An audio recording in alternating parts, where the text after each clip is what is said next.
Thank you very much, and thanks to Chairman Lara and Ranking Member Matsui for convening today's hearing to discuss the many important topics under the FCC's jurisdiction, and thank you to Chairwoman Rosenworcel and the commissioners for being here and answering these questions today. This has been a very useful hearing so far, and I really want to continue on some of the topics that we've touched on and that we've touched on in our prior hearings.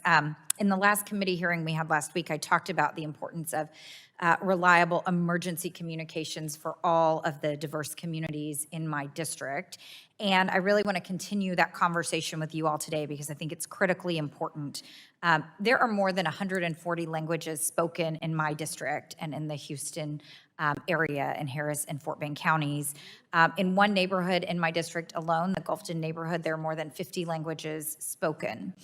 And unfortunately, last month, there was a critical incident. There was a shelter-in-place issued in our district, and unfortunately, many of the members of the community didn't get the emergency alerts, didn't even know about this chemical fire in the area or know to shelter in place because the wireless emergency alerts in the city of Houston's subscription-based alert system are available only in English and Spanish.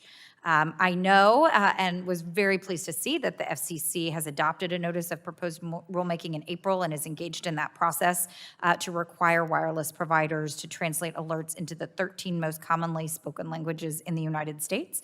And Chairman Rosenworcel, I know and understand that as part of this notice that you sent letters to the 9 largest providers of WEAs requesting information on how alerts can offer more multilingual access. And of course, we have visited about how you're looking to those who have done it successfully to figure out how we can implement effective programs. So can you share some of the information you've learned, some of the challenges that you see that are out there, and some of the ways that we on this committee and in the Congress can help give you the tools you need to address this critical issue? Sure. Wireless emergency alerts have extraordinary potential. All of us have those devices in our palm, our pocket, or purse at any time. So when they buzz with emergency information, we can act on it. Right now, they're sent out in English and Spanish.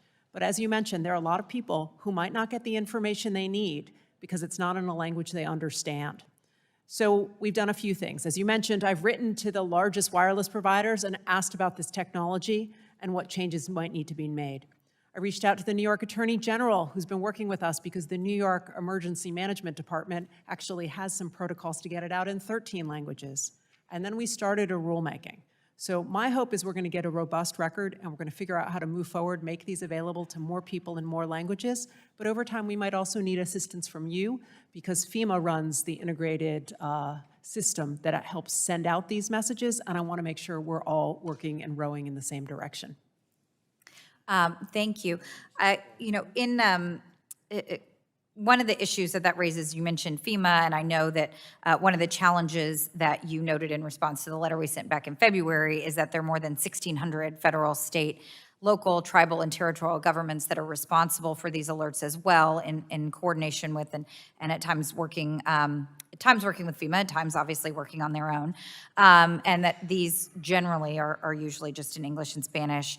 I know that you have provided guidance to these entities in sending non-English and non-Spanish alerts, but I'm wondering, again, sort of what we can do that's helpful and whether the FCC has the authority it needs to address the alerts through the rulemaking, whether there are additional authorities that you need or what things Congress can do really to help also support these entities and ensure that they have the resources to send out the alerts in languages other than English and Spanish to those who need it. Those are all the right questions. They're the ones that we've asked in our rulemaking. And as soon as we get comments in, I'd be happy to make sure that my staff sits down with yours and identifies pathways forward and what might take additional congressional action. Terrific. Well, thank you so much for that. I appreciate your work on this issue and just want to stress that it's of great importance to me and my communities, I know as it is to my colleagues here on this committee. So because I typically run overtime, I'm going to yield back with some time left. I thank you. Y'all have covered my other questions I had prepared. So I thank you, Mr. Chairman, and I yield back.